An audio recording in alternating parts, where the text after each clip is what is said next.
Hello guys! Welcome back to Rich Channel, and today ay magluluto tayo ng low budget pininihang manok. Una, tulawin natin ang 1 pack ng Beurre Brand powder dito sa mainit na tubig at iset aside.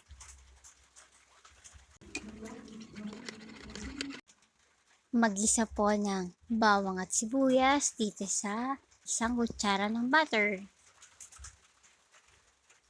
Butter yung ginamit natin para mas malasa po yung pininihang manok. And igisa natin yung breast part ng chicken. Yung pininihang manok natin ay good for 4 na tao. So since 4 kami dito sa aking pamilya, yan, sakto yan. And halu-haluin natin hanggang sa mahilo. Charis. Lagyan din natin ng patis, pandagdag lasa. And ilalagyan din natin ng konting tubig. Halu-haluin. Lagyan ng seasoning. Ay, paano ba namang hindi sasarap kung walang seasoning? Ay, bakit pa tinawag na magic sarap kung hindi masasarap?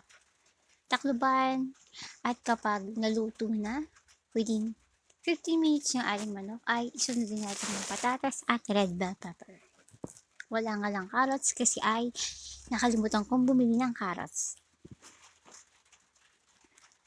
Haluin muli at ilagay natin ng pineapple tidbits. Hindi siya magiging pininihang manok kung walang pinya.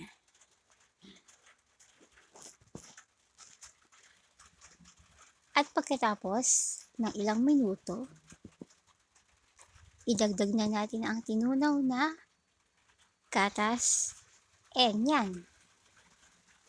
Pakaluin ng konti at okay na.